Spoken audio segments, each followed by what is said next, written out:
Hello, everyone. Welcome. It's Janine, the pricing lady. You're here with me live today. I work with small and medium-sized business owners to help them set the right prices and close more deals. Today, I have a very special guest, Danna Levy Hoffmann. Welcome, Danna. Thank you, Janine. I'm so excited to be here today. I'm really pleased to have you on the show. I know we've had a little bit of starts and stops along the way over the past few months getting you on here, but I'm really excited to have you here with us today. So welcome. Thank To you. those of you out there who are watching us live, welcome as well. Please, if you have a chance, give us a quick hello in the chat. Make sure that you can hear and see us just fine. And as we go through this, if you have questions for Danna or myself, please be sure to throw those in the chat as well. So Danna, why don't you start by introducing yourself? Well, I'm a health and lifestyle coach. I'm a certified health and lifestyle coach, and I help people reach deliciously sustainable lifestyle changes. So we're focusing on food as well as everything else that we digest that's not actually food. So energy and stress and relationships and just everything that makes us a holistic human being. Yeah, that's pretty much it. I'm a public speaker. I love public speaking. I love helping people, and that's kind of, alongside being a mom and a wife, that's what I do. That's more than enough, right? Yes, plenty. Excellent. So welcome. So why don't you tell us a little bit about how you went about starting your business? Wow. Well, it's a little bit of a long story. I'll try to keep it short. So Okay. when I had my babies here in Switzerland, I soon enough realized that it was very difficult for a mom to actually work and take care of the kids.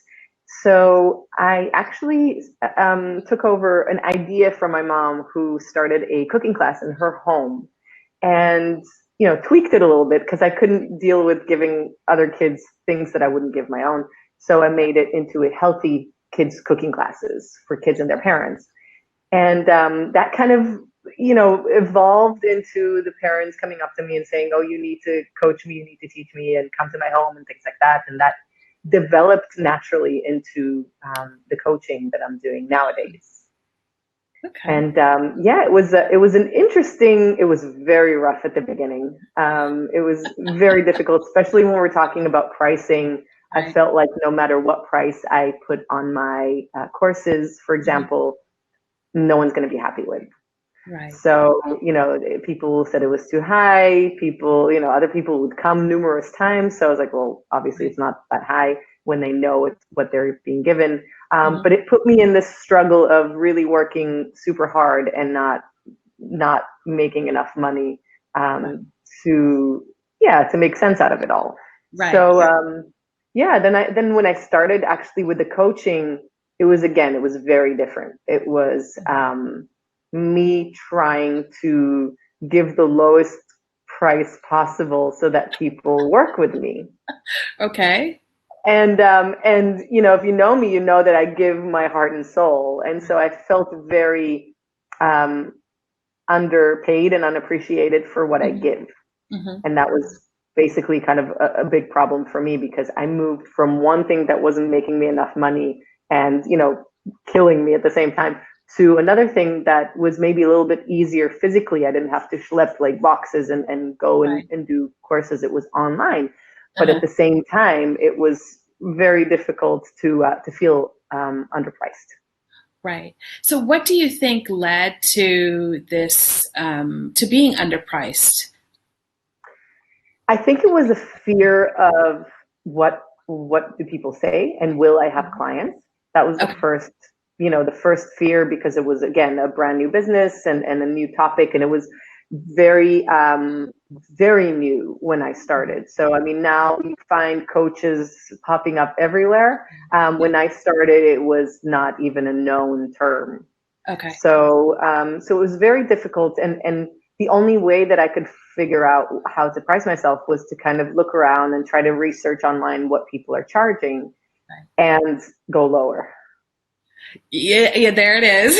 Yeah. That's the one. Yeah. So I see this a lot, especially with coaches, that the pricing strategy or the thought process is this is what I want to offer. This is what everybody else is charging. Let me charge plus or minus. Yeah. And I always tell people that there's two really big false assumptions with that. One, you assume that everybody else's prices are correct. Yeah. And actually, most of the time we have no idea. For all we know, the other business we're comparing ourselves to is also, in a difficult situation financially. Exactly. The other assumption that we make is that they're offering the same value that we are. Yes. Right. And that's exactly what I slowly started researching and finding out, is that what I was giving was a mountain more than what those people were giving. And so I, you know, by noticing, I noticed a few things. I noticed, first of all, that the client base that I started with was not necessarily how I wanted to continue. I love all my clients, don't get me wrong. I think, they all helped me grow. But at the same time, there's a different group of people when you charge 600 and when you charge 2,000 and when you charge 5,000. And so for me, it was also a discovery of what is the type of target market that I'm aiming for? Who are the people that I actually want to work with? Mm-hmm. And I realized that when it is a lower price, it's people who somehow expect more, funny enough. And when you give it the correct kind of, correct, I hope I'm at the correct price. I feel like I'm at the correct price now. But those people they value more what you give and your time. And I think that made a huge difference for me. Well, I think it's also reflected in how you value yourself, because what we kind of position this discussion about was also undervaluing yourself. And when you undervalue yourself, then of course you don't give customers necessarily the opportunity to value you as well. They take the lead from you, and yes, you're giving off this vibe of undervaluing yourself. Then of course why would customers think differently? Of course some do, but then again many don't. Yeah. Yes, 100%. And I think that it's also the vibe that we're giving. We want to, especially when we start a business, we want to please everyone, and we're giving so much, and we're running on low energy wise. We end up running on low, and at the same time we're not getting paid enough for what we're giving. And wow. So it's this space where you're kind of like, okay, what am I doing wrong, and how do I fix this? And it's really tweaking the prices, and it's also saying, how do I protect myself at the same time? How do I make sure that I'm not burnt out by the end of the year? Yeah. That's a big one, I think. Yeah, exactly. So I just wanted to take a quick moment and say hi to Ali and to Irina. They're watching us live here. There's a few others of you as well. I'm guessing you all can hear and see us just fine. So great about that. Now, Danna, I also wanted to say that, now I just lost my train of thought for a moment there. So the pricing is so much related to this topic of value, of course. And so how did you sort of identify that you were ready and wanted to shift things and do something different in terms of your pricing? Yeah. I think, excuse me. I think for me it was a gradual move into understanding, first of all, sorry, new headphones, they keep falling off. It was basically figuring out, first of all, how I want to tweak what I'm giving in terms of the program itself, because I realized that it wasn't enough in my feeling. It wasn't, I wasn't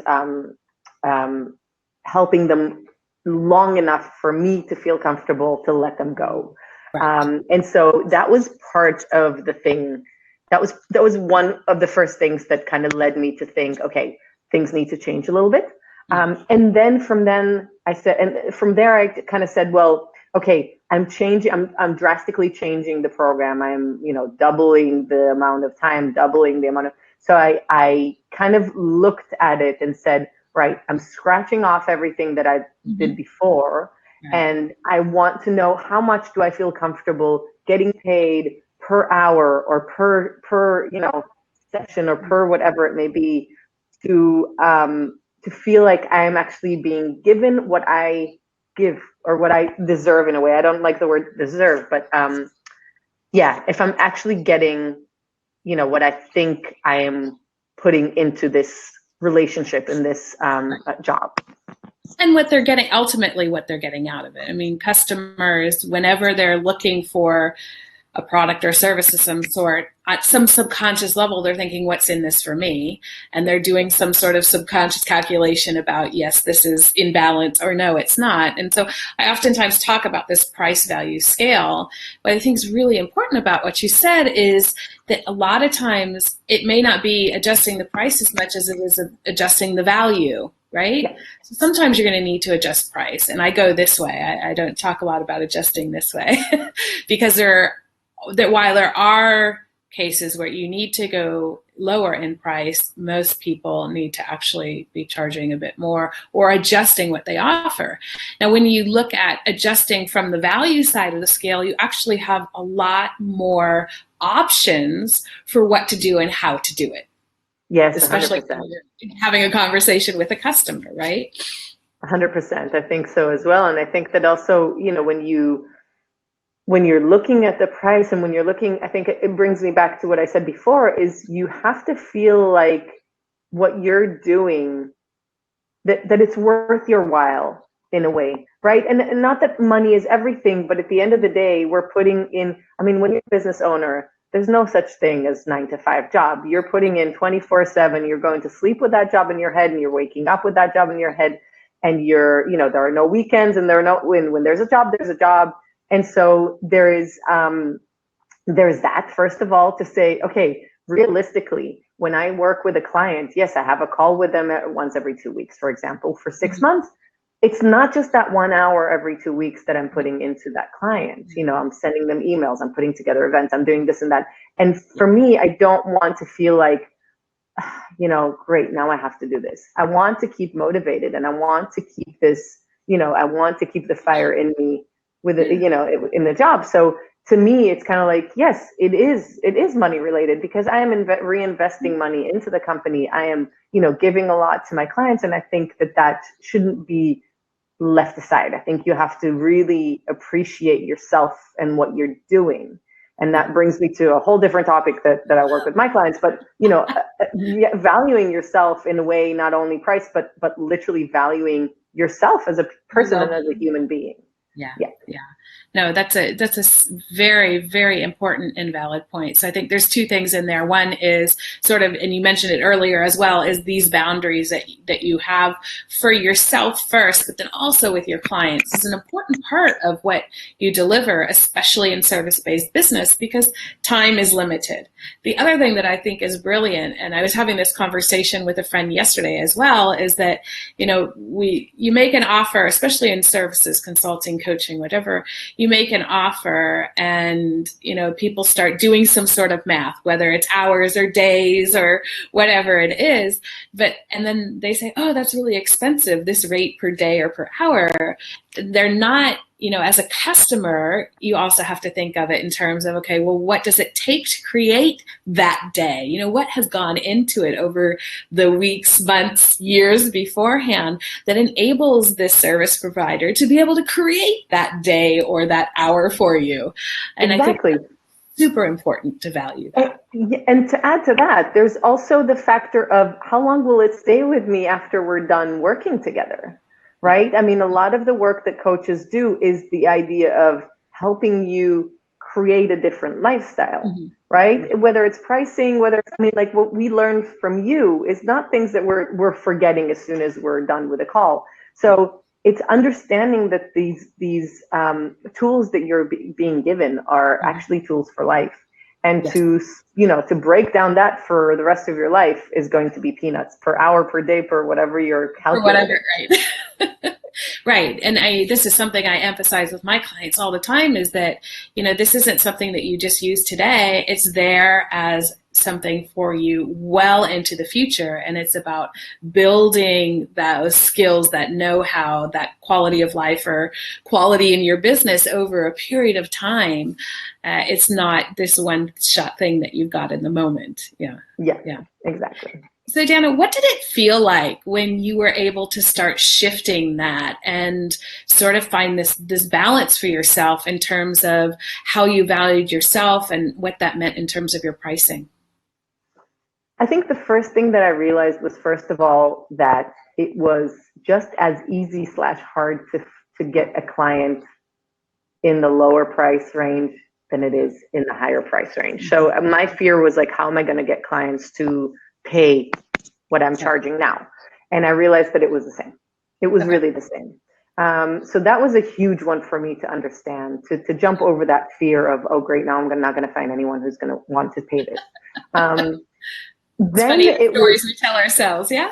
Yeah, it really is. I mean, it's insane. And I think it was also the fact that, first of all, something that I keep saying to myself, and now it's more of an understanding than just a mantra to try to convince myself that, but it is that when someone says no to you, they say no to themselves. So it's not really, it has nothing to do with the price, and it has nothing to do, and of course there's negotiation, and there's a lot behind just tossing a price and saying, well, do you want to work with me or not? Of course, but it is the fact that, you learn, again, who your client is really, who you want to work with. You also feel more comfortable saying no, because sometimes your gut tells you, this is not my client. This is not someone it's not going to work well. There's no synergy. So you're much more comfortable saying, listen, I think, I can send you to someone else, or I have other people that might be happy to work with you, et cetera, et cetera. So it really gave me this flexibility and this comfort of, I now feel that I am being valued for what I give from my clients and for myself. Yeah. Feels good, yeah? It really does. It really does. And it feeds on itself. So once you start to get that, that flow in there, it's like a snowball rolling down the hill. It really starts to build on itself. And then I think what a lot of people find is they come to some sort of comfort level with it, and then the world introduces something else into that mix that throws you outside your comfort zone, and then you kind of have to, go back to some of those core skills that you learned before and figure out how to utilize them best in this new environment. Yeah. Yeah, 100%. I always say that those moments where I used to call them a mistake. They were just a learning curve. They're just learning experiences. So I went through a lot of ups and downs in my business. There was a lot that I didn't even bother telling you about in between things. But and a lot of people that went through it with me would say, oh, and you remember it. And I would just say, do you know what? I learned a lot from it. I can blame the world for a million things. I can say I did this wrong and that wrong, but it's not wrong, because if I didn't go through that, I wouldn't have been where I am today. Yes. So really keeping that in mind, and just understanding that when we go through these hurdles, they're just there to teach us.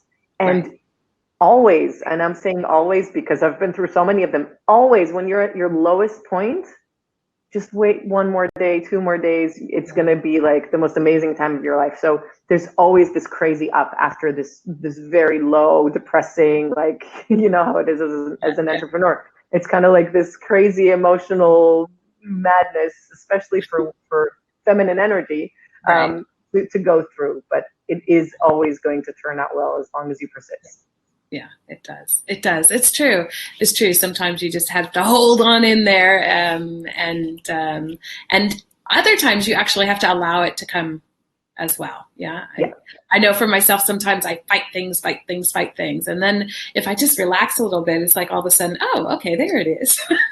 100%. Sometimes the universe is just telling you to just slow down and take a break, and we tend to not listen because an entrepreneurial heart is the one that kind of like pushes through walls.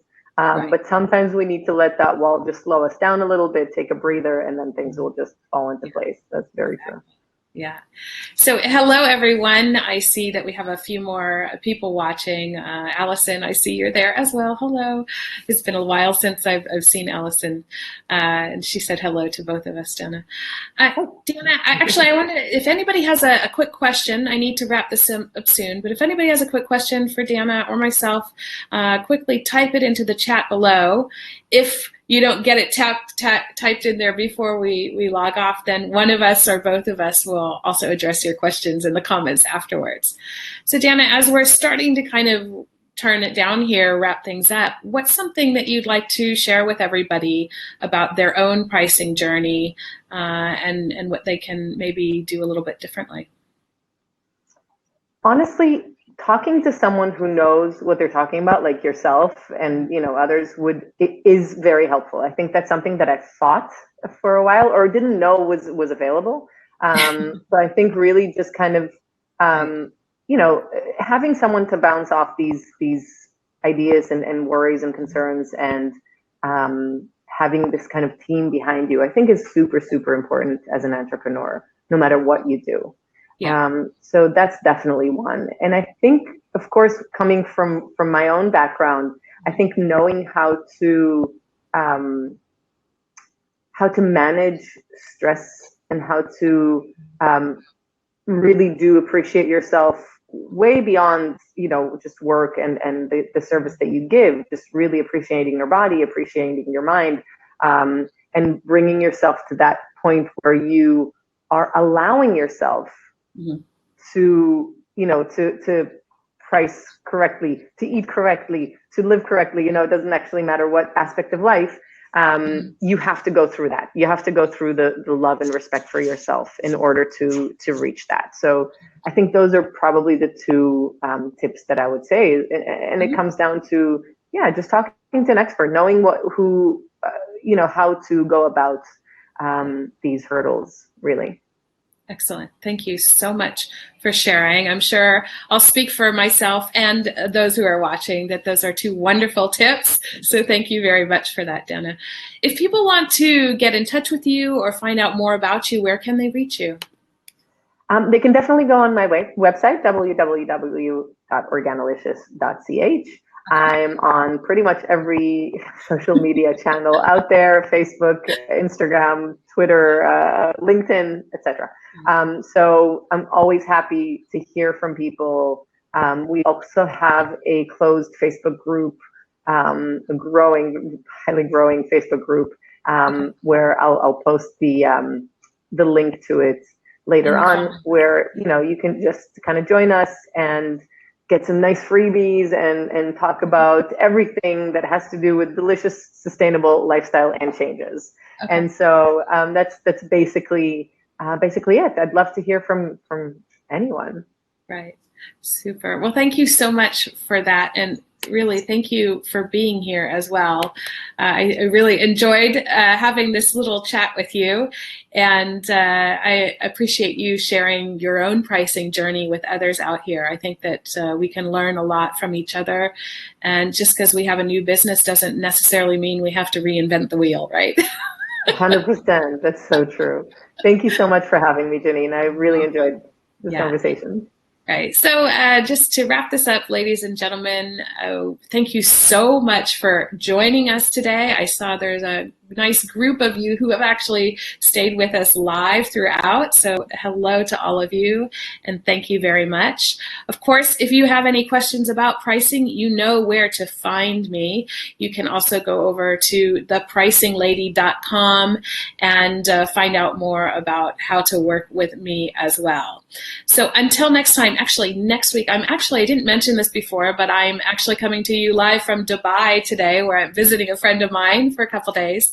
Next week, I'll be back in Basel, and then I'm going to be heading off to the WEF, the Women Economic Forum in London, where I will be at the end of next week. So right now, I don't have a program scheduled for Thursday next week, but if I find a willing body at WEF, you may get a spontaneous live with the pricing lady next week. So if not, I will see you the week after. And when I see you next time, I will have another guest. I can't recall right now who is on in 2 weeks from now. But between now and then, I wish you all the best and enjoy pricing, everyone. Take care. Bye. All right.